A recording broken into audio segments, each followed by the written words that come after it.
À ma fête d'anniversaire, papa a dit, sors d'ici dans les 24 heures. Cette maison est à ta sœur. Ma sœur a dit, une mère célibataire sans abri, quelle pitié. J'ai dit, ne me faites pas rire, et au lieu de partir, j'ai continué ma vie normale. Le lendemain, au moment où sa famille a ouvert la porte de la maison, ils ont regretté d'avoir emménagé. Une mère célibataire est une honte pour cette famille. Sors de cette maison dans les 24 heures.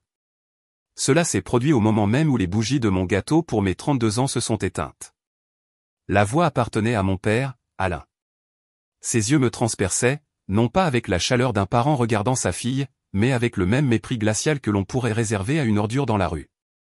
Quelques minutes plus tôt, nous étions tous assis autour de la table de la salle à manger, prétendant être une famille parfaitement ordinaire. Ma fille de 6 ans, Léa, avait applaudi des mains avec un grand sourire, en disant « Maman, joyeux anniversaire ».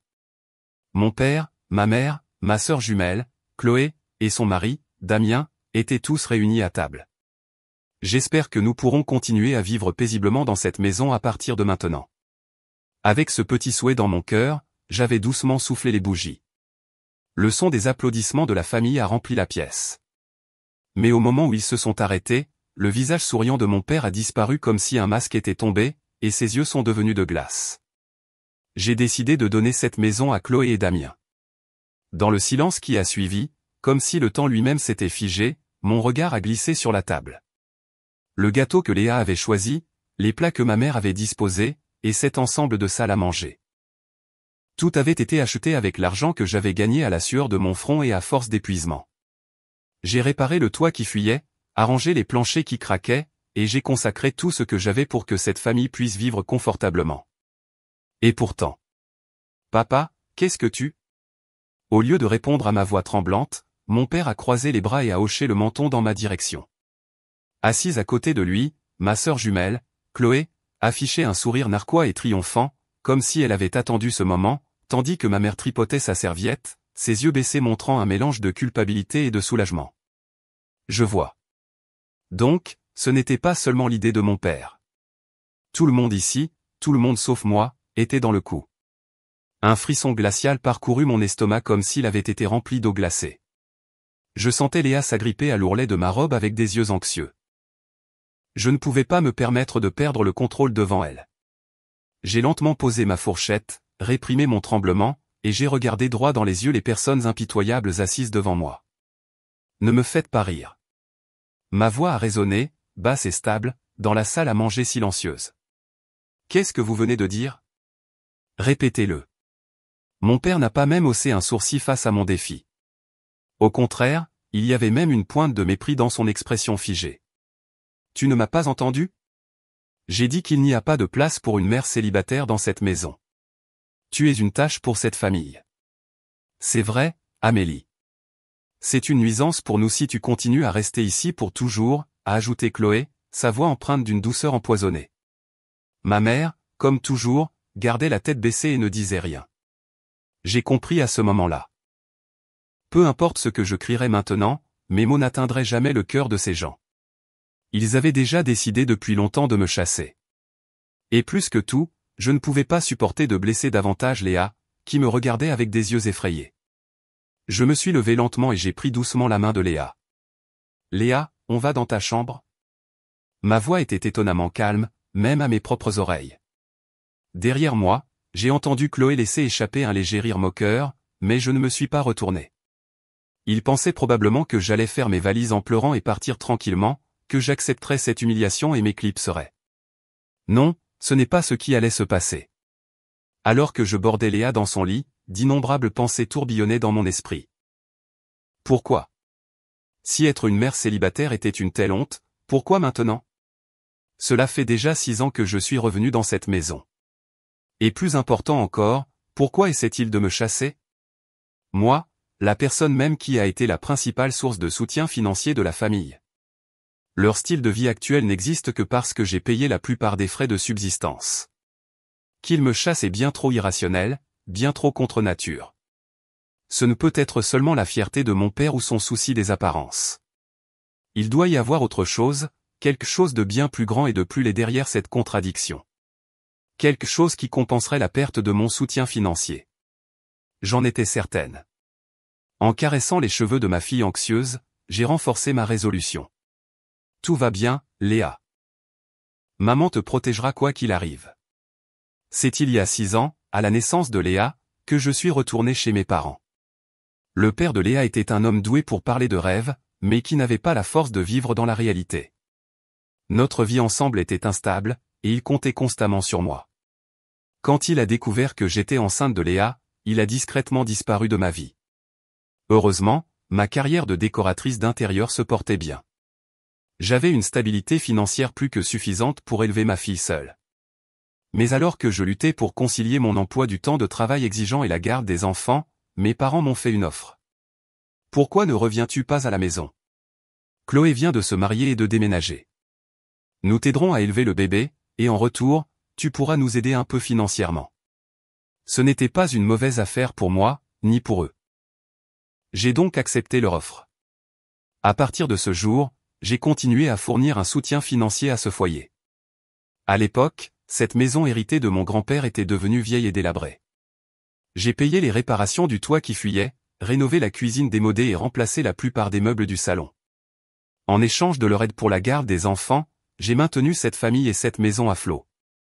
Ce n'était pas par amour. C'était plus proche d'un contrat. Et maintenant, ils essayaient de rompre ce contrat unilatéralement et de la pire manière possible.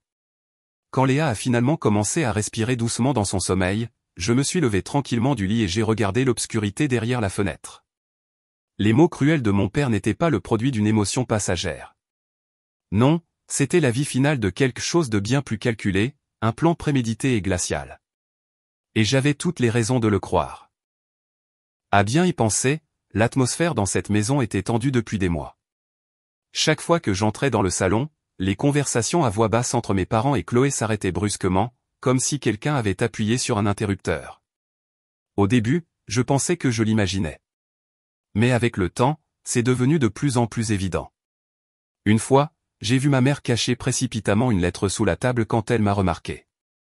L'autre jour, Chloé regardait une brochure de banque, et quand je me suis approché d'elle, elle a poussé un cri et l'a fourré dans son sac.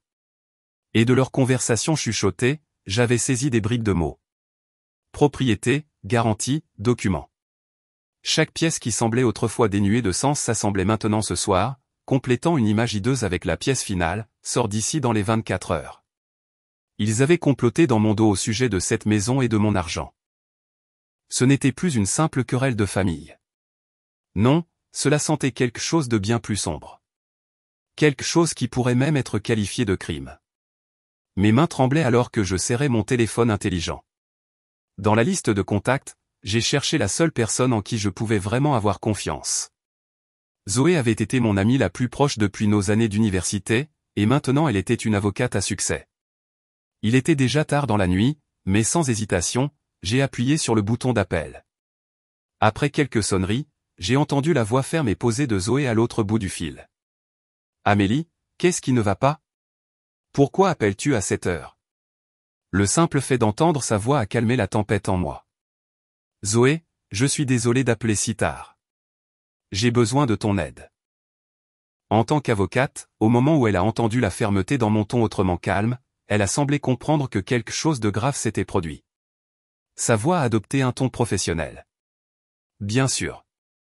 Dis-moi ce qui se passe. » J'ai parlé sans émotion, ne relatant que les faits d'une voix stable et détachée. À l'autre bout de la ligne, Zoé a écouté en silence, sans m'interrompre une seule fois. Quand j'ai fini, elle a pris une inspiration silencieuse avant de parler. « Je vois. Je comprends la situation. Amélie, cela pourrait être encore plus grave que tu ne le penses. Oui, c'est pour ça que je t'ai appelé. Ce n'est plus seulement une affaire de famille. C'est une affaire juridique. Ils essaient de me chasser de cette maison tout en complotant quelque chose dans mon dos. Je veux découvrir leur plan et protéger mes droits et l'avenir de Léa. » La voix de Zoé était pleine de force lorsqu'elle a répondu « Je te promets que je serai ta plus grande alliée. » Merci, Zoé. Que dois-je faire en premier? Je pense que je devrais commencer par trouver des preuves matérielles de leur plan. Exactement. Tu es à l'intérieur de la maison, ce qui signifie que tu es dans la meilleure position pour le faire. Cherche n'importe quoi, des lettres de la banque, des contrats, des documents de toutes sortes. Quand tu trouves quelque chose, ne le touche pas, prends une photo et envoie-la moi immédiatement. Après avoir raccroché, j'ai attendu en silence. Peu de temps après, j'ai entendu Chloé et Damien en bas, leur voix triomphante résonnant dans la nuit calme. Eh bien, nous reviendrons après-demain. La porte d'entrée s'est fermée, et peu après, le bruit d'un moteur de voiture s'est estompé au loin. Peut-être une heure s'est écoulée. Le bruit de la télévision dans le salon s'est tu, suivi du faible son de la porte de la chambre de mes parents qui se fermait. Toute la maison était enveloppée dans un silence profond et suffocant. Ma destination était le bureau de mon père. C'était le premier endroit qui m'est venu à l'esprit en pensant à l'endroit où il pourrait cacher quelque chose. Heureusement, la porte n'était pas verrouillée. Je me suis glissé à l'intérieur avec précaution, en veillant à ne faire aucun bruit. L'air à l'intérieur était frais et lourd, effleurant ma peau. Sans hésitation, je suis allé directement au bureau. Le tiroir du haut était verrouillé, mais je n'ai pas paniqué. Après toutes ces années à vivre dans cette maison, je connaissais les habitudes de mon père par cœur. Sur la bibliothèque se trouvait une photo encadrée de mon défunt grand-père. Derrière ce cadre, collé au dos, se trouvait la petite clé de ce tiroir. Un léger déclic a résonné dans la pièce silencieuse. Le tiroir était rempli d'un désordre de papier. Mais mes yeux se sont fixés sur une seule enveloppe parmi eux. Elle portait le logo d'une grande banque, et à travers la petite fenêtre sur le devant, j'ai vu le nom Amélie. Mon nom. Mon cœur a cogné une fois, si fort que ça en était douloureux. J'ai sorti l'enveloppe et j'en ai fait glisser le contenu. C'était une copie d'un contrat de prêt sur valeur domiciliaire.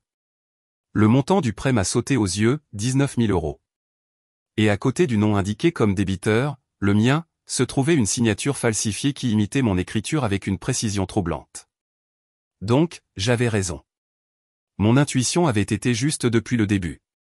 Ils avaient utilisé mon crédit, ma vie même, comme garantie pour obtenir de l'argent.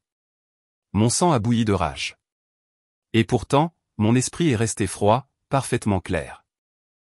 Suivant les instructions de Zoé, j'ai sorti mon téléphone intelligent et j'ai soigneusement photographié chaque page du contrat, une par une, sans faire de bruit.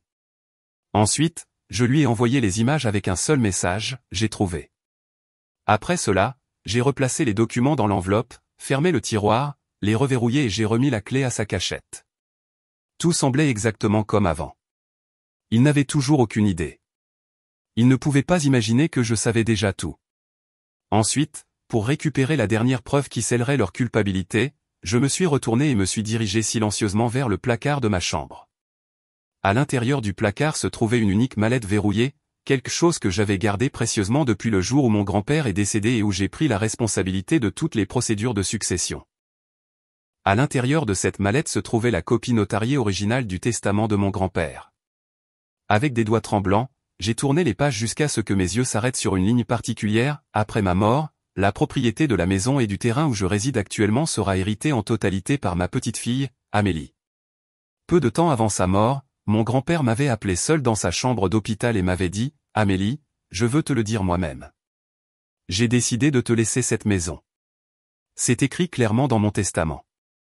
Je me souviens à quel point j'étais stupéfaite, mais il a continué, « Mon fils, ton père, n'est pas quelqu'un capable de protéger cette maison.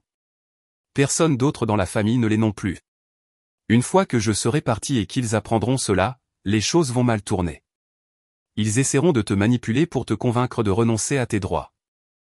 Alors, Amélie, jusqu'à ce que tu décides que le moment est vraiment venu de protéger cette maison, tu ne dois en parler à personne. Promets-le-moi. » J'ai serré sa main ridée fermement et j'ai juré de tenir cette promesse. Heureusement, mon père et ma mère ne voulaient rien avoir à faire avec le processus de succession, le qualifiant de trop compliqué. Tout m'a été laissé. Aucun d'entre eux n'a jamais pris la peine de vérifier le contenu du testament.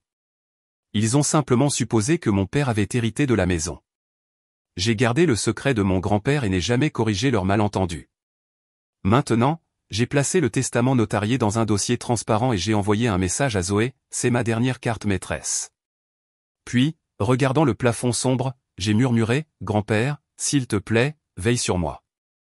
Je protégerai cette maison et notre avenir, quoi qu'il arrive. » Un instant plus tard, mon téléphone a vibré doucement. C'était un message de Zoé. Incroyable, Amélie. C'est un cas flagrant de fraude et d'usurpation d'identité. Je vais commencer les préparatifs immédiatement. J'ai alors sorti un grand classeur que j'avais conservé toutes ces années. À l'intérieur se trouvaient tous les reçus et factures de l'argent que j'avais dépensé pour cette maison au fil des ans. 4 500 € pour les réparations du toit, la facture de la rénovation de la cuisine, le reçu pour le nouvel ensemble de salles à manger. J'ai photographié chacun d'eux avec soin, en m'assurant que les dates et les montants étaient visibles, et je les ai tous envoyés à Zoé avec le message « Liste des preuves matérielles ». Ils ne pourront pas s'en sortir avec des mensonges. Cette nuit-là, j'ai serré Léa un peu plus fort que d'habitude alors que nous étions couchés ensemble. Dans 2 jours, cette maison deviendrait vraiment ce qu'elle avait toujours été censée être, la nôtre. Le lendemain matin, je me tenais dans la cuisine à mon heure habituelle, agissant comme si de rien n'était. J'ai fait des crêpes pour Léa et je me suis versé une tasse de café. Mon calme imperturbable semblait irriter profondément mes parents. « Amélie, qu'est-ce que tu crois que tu fais ?» Le cri de colère de mon père est venu du salon. « Tu ne m'as pas entendu ? Je t'ai dit de faire tes valises et de partir d'ici demain. » Plaçant les crêpes fraîchement cuites sur une assiette, j'ai répondu sans me retourner, la voix sereine, « Oh, papa, pourquoi es-tu si pressé ? Je ne vais nulle part. C'est ma maison. » Pendant un moment, il est resté bouche bée, et ma mère a eu un hoquet de surprise. Mon Dieu! Ils ne pouvaient pas imaginer que je connaissais la vérité. Pour eux, je n'étais qu'une fille en plein délire refusant de faire face à la réalité. Ne sois pas ridicule. Assez de ces bêtises. Viens, Léa. Le petit déjeuner est prêt, ai-je dit, ignorant complètement ses cris alors que je m'asseyais à table avec ma fille. Même lorsque mes parents me lançaient des insultes, fais tes valises tout de suite. N'as-tu pas honte? Je n'ai pas répondu. J'ai simplement attendu tranquillement, laissant le temps passer. Puis est venu l'après-midi suivant, le jour où tout allait changer. Dans le salon, mon père et ma mère étaient assis, regardant nerveusement la télévision, s'agitant sans cesse.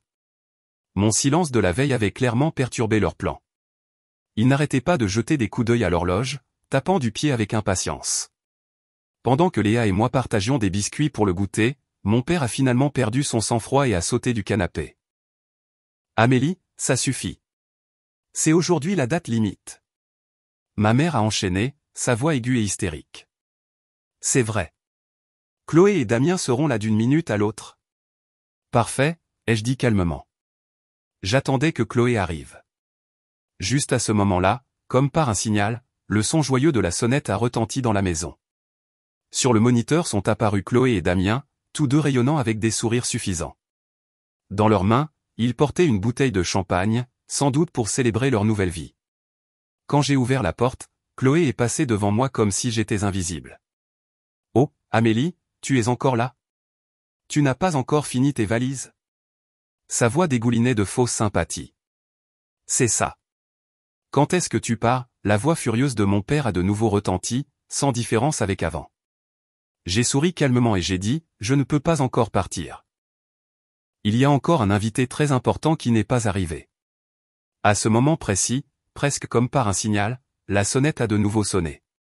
Sous les yeux perplexes de ma famille, je me suis dirigé vers la porte et je l'ai ouverte. Debout, vêtue d'un tailleur noir et arborant une expression posée, se trouvait Zoé. Je l'ai invitée dans le salon et, devant ma famille déconcertée, j'ai annoncé clairement, « Permettez-moi de vous la présenter. Voici mon avocate, Maître Zoé. » Avocate ? Mon père a été le premier à parler. Sa voix vacillait, mêlée de confusion et de panique à peine dissimulée. « Qu'est-ce que cela signifie, Amélie ? Ce que cela signifie ? » ai-je répondu froidement. « C'est exactement ce que je devrais vous demander, papa. » J'ai calmement posé 2 documents sur la table.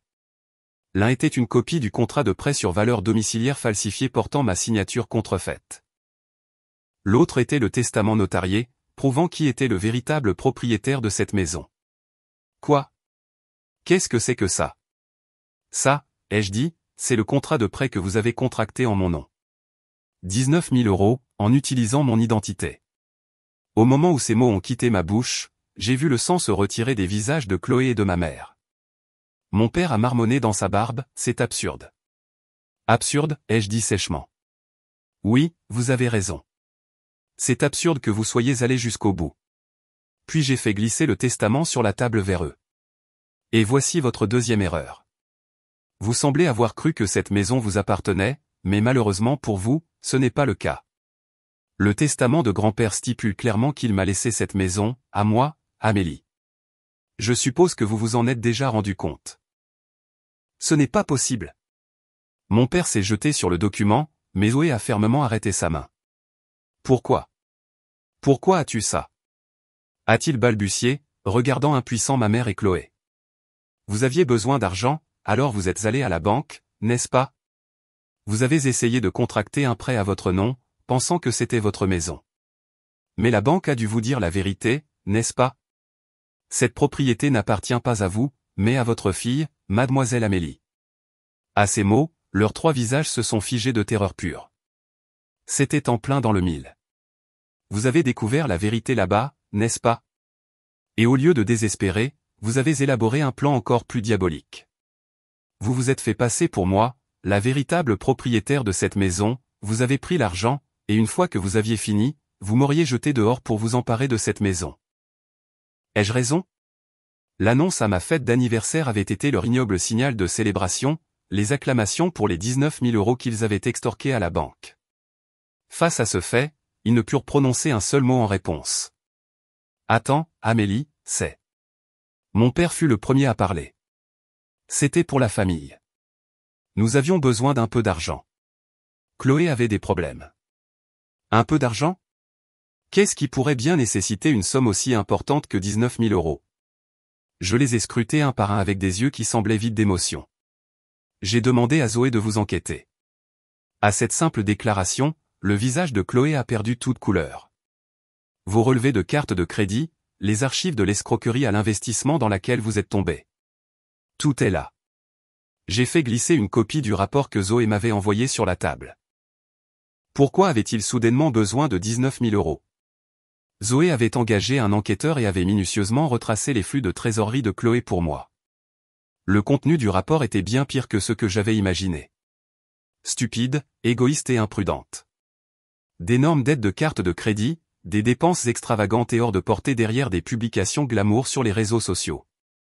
Et désespérée, Chloé s'était tournée vers un plan d'investissement frauduleux pour s'enrichir rapidement. Elle avait perdu le peu d'économies qu'elle avait et avait accumulé des dettes de près de 19 000 €. Vous avez utilisé mon avenir comme garantie pour payer votre vanité et vos dettes. Ai-je tort? À mon accusation précise, Chloé a eu un hoquet et a pâli. La solution que vous avez choisie a été de tout prendre à votre autre fille. De quel droit des gens comme vous se disent-ils une famille? J'ai fixé mon regard sur Chloé, qui me foudroyait du regard avec une fureur tremblante. Chloé, ton habitude de dépenser sans compter et ta fierté sont la cause de tout cela. Quand tu as trompé l'employé de banque, en te faisant passer pour moi, et que tu es parti avec 19 000 €, comment t'es-tu senti?